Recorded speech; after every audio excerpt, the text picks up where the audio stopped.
भगवान को शाप दिया था कि आज जैसे पत्नी के विरह में मैं रो रहा हूं, एक दिन तुम भी पत्नी के विरह में ऐसे ही रोओगे। और भगवान की वो दशा हुई है। सीता जी का जब रावण हरण करके ले गया था तो पूरे दंडकारण्य में भगवान चीख चीख कर जानकी जी को पुकार कर कैसे रोए हैं, एक बार गा लीजिए उस चौपाई को।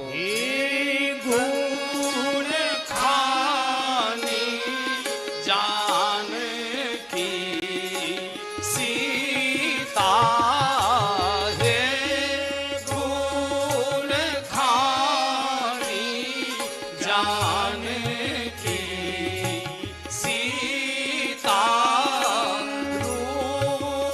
रूपशील व्रत नेम पुनीता, रूपशील व्रत नेम पुनीता, हे खगमृग हे मधुकर शेजी, हे खगमृग हे मधुकर शेजी, आजी तुम देखी सीता मृग नयनी, तुम देखी सीता मृग नयनी।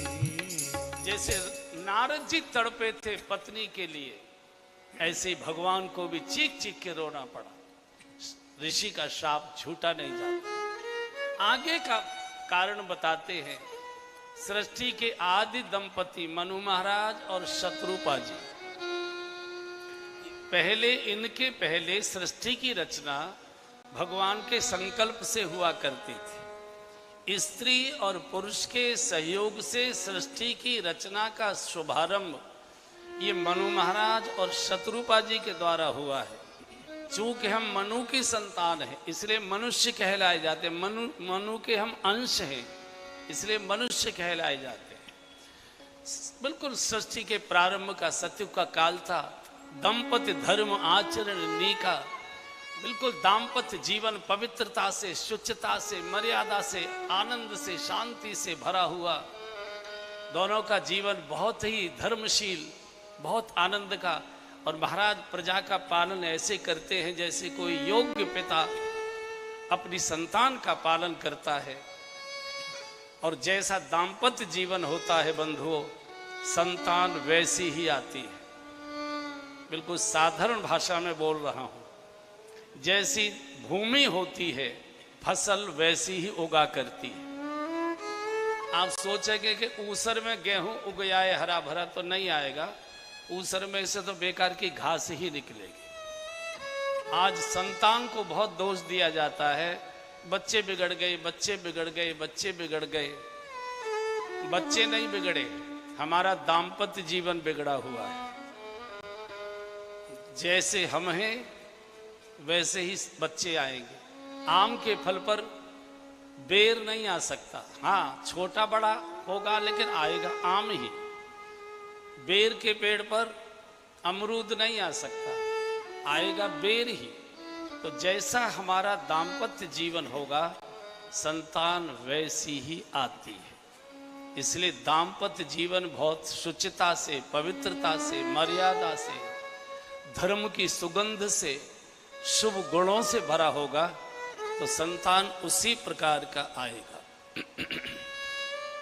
दो बेटे एक बेटियां हुई।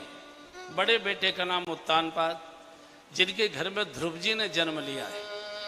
छोटे बेटे का नाम प्रियव्रत। एक बिटिया हुई जिसका विवाह कर्दम ऋषि के साथ हुआ और इनके ही बिटिया के गर्भ से कपिल भगवान आए। देखो कैसा परिवार रहा होगा।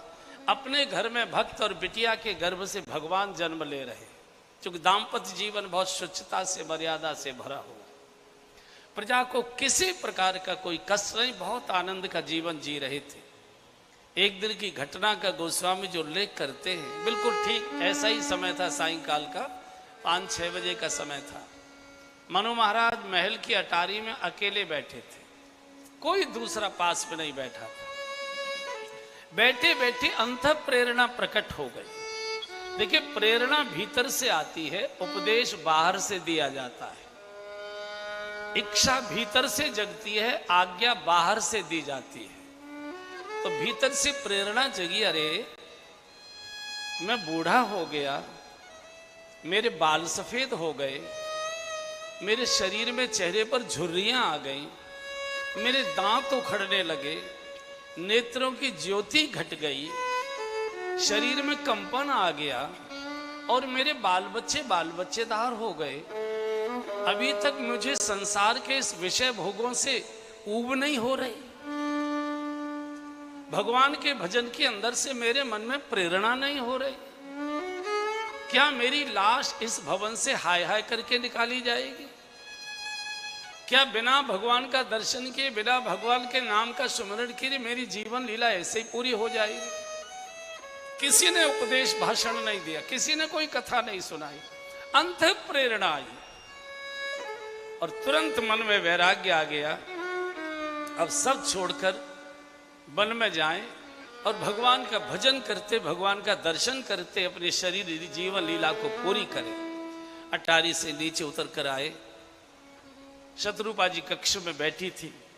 शत्रुपा जी के कक्ष में आकर महाराज बैठ गए और कहा, रानी, एक मन में प्रेरणा आ रही है, आज्ञा हो तो व्यक्त करूं। बोले, कहिए ना महाराज, क्या कहना है? बोले, तुमको मालूम है कि हम दोनों बूढ़े हो चले, चला चली की बेला आ गई, आंखों से दिखाई नहीं दे रहा, दांत उखड़ने लगे, शरीर पर झुर्रियां आ गई और हमारे बच्चे बाल बच्चेदार हो गए, बच्चों की भी शादी के लायक आयु हो गई और हमारे मन में अभी तक भगवत भजन की न प्रेरणा है न भोगों के प्रति वैराग्य है।